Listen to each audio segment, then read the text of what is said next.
ngo umuntu yaganiriye n'urupfu ngo aramubwira ati jewe niwaza kuntwara uzunteguze urupfu ati n'ukuri nzoguteguza.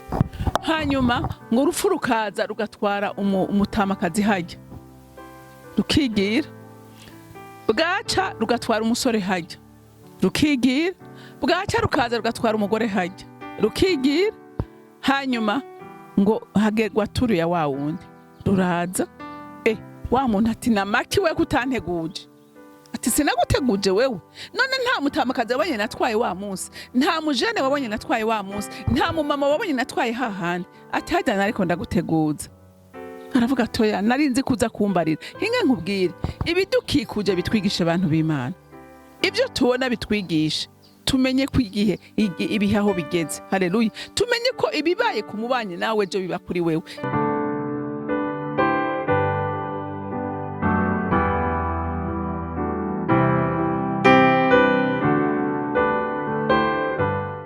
Bahori Kanani TV ndabaramukije ngo amahoro ya Kristo abane namwe abari hafi n'abari kure mwese. Ndanezerewe rero kusubira kuronka akanya keza nk'aka ngo tuganire ijambo ry'Imana. Reka rero tubanze tuyishimire. Mana turaguhimbaza, Mana turagutazira kuko uri Imana yacu, uri umuvyeyi wacu, uri umwungere wacu turagira ku murango no mwijoro, kuko wari bivugiye ubwawe ngo ntusinzira ku bwacu hora uri maso, kandi uravuga neza ko dupfumbase mu biganza vyawe, ko atawo basha gukura uwatoranije mu biganza vyawe. Rero turagushimiye kubitwereka uko bukeye nuko bwije, n'iri joro waturinze, watuvyuye amahoro n'ubuntu tugiriwe. None mukunzi mwiza, wakira amashimwe yacu nk'abana bawe bakuzaniye muri kino gitondo. Wemere mukunzi wanje uyakire, abariko baragushima bose ubumve, utugendere twese utugire neza. Hanyuma icubahiro n'amashimwe bibi vyawe mu izina rya Kristo Yesu nsenze nizeye kuvyumvise. Amen, amen. Tumaze imisi rero turiko turaganira ku kintu c'ubwenge. Haleluya. Turaganira ku kintu c'ubwenge. Abantu benshi n'ukuri babaho nkuko umenga bazoba kuri nosi eternellement, ntibazi ko ejo bashobora kuva mu mubiri. Ariko nk'abana b'Imana reka ijambo twumva turishire mu ngiro, kandi by'ukuri twitoze kugendera mu vyagezwe vy'Uhoraho, kuko ntawuzi umunsi wiwe. N'uyu munsi nimwo kumva natasha, ariko ijambo murazi ko rinatubwira ngo duhore twiteguye uko bukeye nuko bwije. Rero abantu b'Imana tureke kwanjanjwe ku vy'Imana, tukunde Imana, tuyikundisha imitima yacu, tuyirondere, kuko ntituri muri nosi ngo twigenge, ariko turi muri yo kugira ngo dukore ibyo twahamagariwe gukora. Rero ibintu ntubibike uvuga ngo nzobikora ejo, nzobikora ryari, ariko umenye ko iyi si turi ingenzi. Haleluya. Iyi si turi ingenzi. Reka dusome muri Mariko igice ca 4, turasoma umurongo wa 13 dushikane ku murongo w'17. Haravuga ngo ntawuzi bizobejo. Umve rero yemwe abavuga ngo uwo munsi canke ejo tuzoja mu gisagara cinaka, tuzomarayo umwaka, tudandaze turonke inyungu, ariko mutazi bizoba ejo. Ubugingo bwanyu ni nk'iki, muri umwuka uboneka umwanya muto ugahava uyongayonga. Ariko mwari mukwiye kuvuga muti umwami wacu niyabikunda tuzoramba, kandi tuzokora dutya canke dutya. Yamara none mwirata ukwihayagiza kwanyu, ukwirata kose bene uko ni kubi. Nuko uzi gukora neza ntabikore bimubera icaha. Imana idufashe. Murumvise uko ijambo ry'Imana ritubwiye, riratubwiye ko umwana w'umuntu ngo ni nk'umwuka. Haleluya. Urabubona akakanya ukabona igipfungu nk'ariya, mu kanya gatoya ukabona cagiye. Haleluya. Bantu b'Imana nukuri imisi y'abana b'abantu ni mike cyane, ngwiharurirwa kurushi, ariko aho tuzoba eternellement niho hakomeye, niho dukwiye gutegura. Haleluya. Umuntu ntabeho akora ibintu kamengo arigenga, umenga ubuzima bwiwe niho bufise mu kiganza ciwe.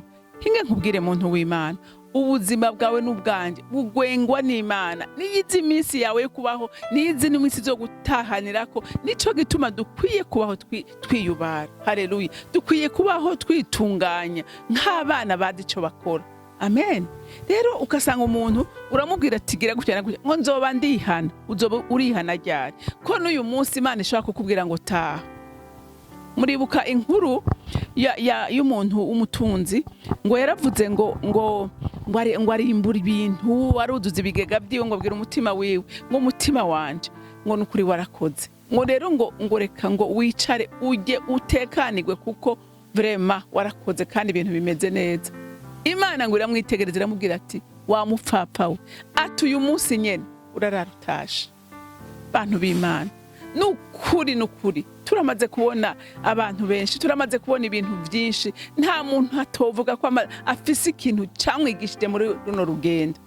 Nta muntu agaba ubuzima bwiwe, nta muntu agaba ubutunzi, nta muntu agaba igihe ni ic'Imana. Rero ko igihe tutakigaba tugikoreshe neza, tugikoreshe tuzi ko aha mw'isi turi si wacu, turi ingenzi, kandi iyo tuzoja tuhategura uyu munsi ntituzahategura ejo. Rero nukuri umuntu wese avuga ati ifoko nitegura, ifoko aya majambo ariko ndumva twumva imisi yose, nukuri si ibintu bipfa kuvugwa gutyo oyi. Uru n'urutonde Imana yashizeho, rero nukugubahiriza kandi n'ijambo ryayo dukwiye kurigendera. Haleluya. Tukaba abana bazi ubwenge, kuko twabonye ko abantu bazi ubwenge bafise ubwenge bw'ijuru, barafise ukuntu bitwara. Rero tuba abana bafise ubwenge bw'Imana, tumenye yuko aha aye atari wacu. N'uyu munsi navuze ntimwokumva ngo wa mudamu yahora tubwira ubutumwa yasezeye ntakiri muri ino si y'abariho. Muriko muravyumva nkuko nawe uyu munsi woshobora kubivuga, ariko sivyo ndiko ndifuza, kandi naho byoba si bibi, kuko twese niyo tuzoja ngaha si wacu, turi ingenzi. Rero abantu b'Imana nukuri tube maso, ico Imana yagushiriyeho ugikore nk'uzopfa ejo. Haleluya. Ko twabonye ko ngo umuntu adashobora gukora iciza kandi akishoboye bimubera icaha. Haleluya. Hari ico wahamagariwe, hari ico waremewe, ntukibike ngo uzogikore ejo, gikora uyu munsi, kuko uyu munsi ni ufise ni ugaba. Haleluya. Kandi umva aya masaha turimwe niyo tugaba, kuko ejo nta uhaze. Haleluya. N'amasaha aza kuza sinzi biza kuba, kuko hari nk'umuntu ba muri kumwe mu kanya gato yukumva ngo yatashe. Hari nacyo gituma ijambo ryatubwiye ngo umuntu ameze nk'igipfungu. Haleluya. Ameze abaho nk'ishurwe, ishigura abona ritotahaye risa neza, ariko byakigwa ko n'akazuba ukabona kabaye. Wajya kuraba umurima harimo amashurwe meza ugasanga wa murima ntukibaho, baraharimye. N'umuntu c'est la même chose. Urashobora kumubona uyu munsi atotahaye, wamwitegereza ku munsi w'ejo ugatangara. Ibyo byose bikwigishe. Haleluya. Ibyo byose bikwigishe bimenye ko n'uyo arico kimwe nawe. Haleluya. Twumva ibintu biba, tumenye ngo natwe bishobora kutubako. Ninge ndabahaye inkuru ntoyi. Hari inkuru numvise ngo umuntu yaganiriye n'urupfu, ngo aramubwira ati jewe ni waza kuntwara uzunteguza, urupfate n'ukuri nzoguteguza. Hanyuma ngo urupfu rukaza rugatwara umutamakazi hajya, rukigira. Bwaca rugatwara umusore hajya, rukigira. Bwaca rukaza rugatwara umugore hajya, rukigira. Hanyuma ngo hagerwa turu ya wa wundi ruraza. Wa muntu ati namaki we kutanteguje, ati sinaguteguje wewe. None nta mutamakazi wabonye natwaye wa munsi, nta mujene wabonye natwaye wa munsi, nta mumama wabonye natwaye hahandi, ati hajya nariko ndaguteguza. Aravuga toya narinzi kuza kumbarira. Hinge nkubwire, ibidukikuje bitwigisha abantu b'Imana, ibyo tubona bitwigisha, tumenye ko igihe ibihaho bigeze. Haleluya. Tumenye ko ibibaye ku mubanye nawe ejo biba kuri wewe. Rero wame witeguye, ko n'ijambo ry'Imana litubwira ngo twamwe twiteguye ko tutazi umunsi nisa, kandi tumenye ko iminsi yacu kuba muri ino ni mikeyi cyane. Haleluya. Ariko aho tuzoba mu bwami bw'Imana cyangwa mu bwami bwa Satani, tuzohaba ubuzima bwacu bwose. Haleluya. Rero utegure, ugifise akanya ko gutegura. Amajambo wumva ntuyumenga ni nkuru abantu bariko baratera. Hariho nabibaza ngo turiko turatumwanya, hariho ababivuga ariko si ugutumwanya. Haleluya. Abemera kwakira iki jambo rivuga bagirirwa neza. Haleluya. Haleluya. Umukanya nariko ndabaza uwo turiko turakorana, mbega ibi bintu usanga handitse ku maviews, ugasanga handitse ngo nka 5M ni kuvuga miliyoni, ati ni miliyoni. Kandi ugasanga ibyo bintu byarabwe n'abantu miliyoni. N'udukuru tw'uturofa usanga nk'umuntu ariko aramwaka bwakiwe cyangwa ariko aragaburira agakende, ugasanga byarabwe n'abantu miliyoni 5. Ariko ubutumwa bwiza ugasanga hari n'abantu 10 na bangahe, 20 na bangahe. Murumva ingene Satani ariko arahenda abana b'Imana. Urumva ingene ariko arabahenda abana b'Imana. Ubugingo bwacu tubugaburire ubugingo bwacu tubutegurire iyo buzoba eternellement. Imana yo mwijuru ibampera umugisha, mugira umunsi mwiza, mwarahezagiwe. Mana data rugira byose uri mwijuru, ndagushimiye kubw'ijambo ryawe. Ijambo ryawe ritwibukije ko iyi si atari wacu, turi ingenzi kandi iminsi yacu iharurirwa ku rushi ni mike cyane.